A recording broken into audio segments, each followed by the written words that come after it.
Dengan berat hati saya mengumumkan bahwa mulai hari ini saya tidak lagi bisa melayani putra-putri Bapak Ibu sekalian yang sakit jantung di RSCM, baik di PJT maupun di Kiara. Halo semua, sebagai ibu dan juga sebagai manusia, hatinya pasti teriris-iris mendengar jeritan hati para orang tua yang anak-anaknya kini terlantar.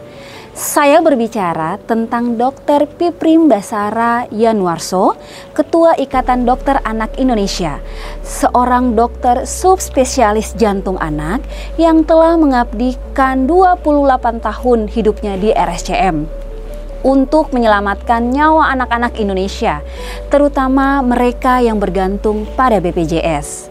Tapi kini akun praktik BPJS-nya dibekukan dan tidak lagi diizinkan melayani pasien BPJS di RSCM.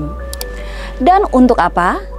Untuk alasan yang terasa seperti kabut birokrasi yang dingin dan tidak berperasaan. Bayangkan, seorang ibu yang memeluk anaknya yang lemah karena penyakit jantung bawaan datang ke RSCM dengan harapan.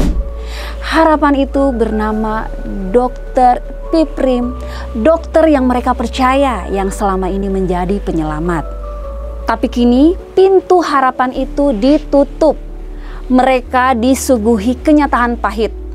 Jika ingin ditangani Dr. Piprim, mereka harus membayar 4 juta per kunjungan di poli swasta RSCM Kencana. 4 juta. Bagi keluarga yang hidup pas-pasan, angka itu bukan sekedar uang. Itu adalah mimpi yang hancur. Itu adalah air mata anak-anak yang tidak bisa mereka obati.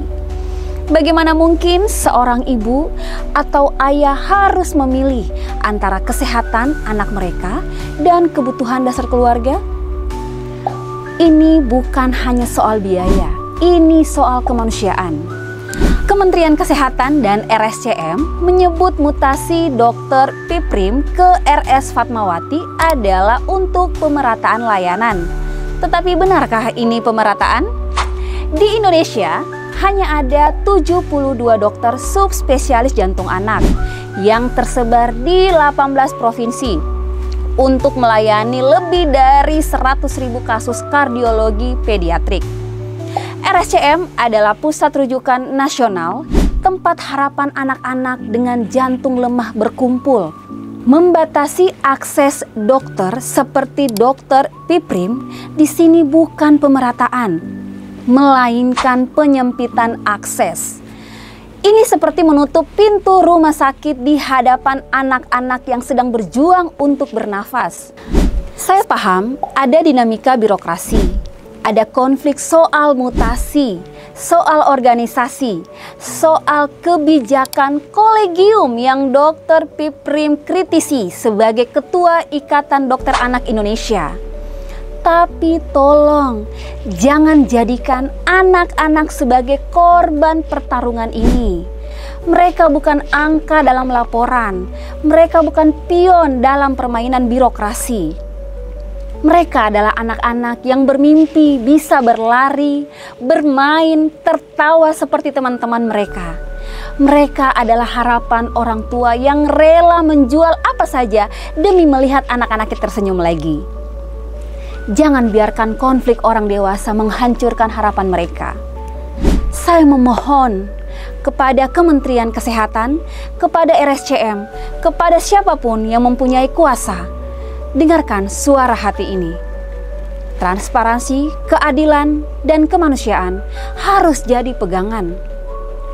Jika mutasi ini demi kebaikan, buktikan dengan tindakan nyata, bukan dengan alasan yang terasa kosong di hati para pasien Dr. Piprim yang ingin terus melayani dan dia berhak mendapat proses yang adil.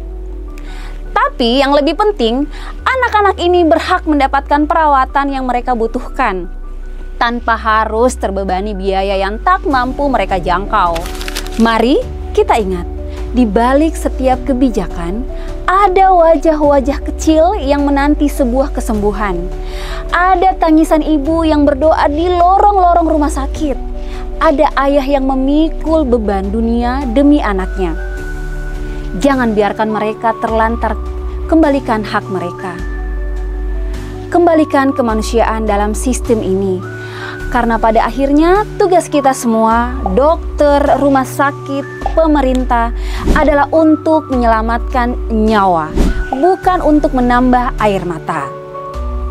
Untuk anak-anak kita, untuk masa depan mereka, mari kita cari solusi bersama. Demi mereka kita harus lebih baik. Saya Agustina Doren undur diri, terima kasih.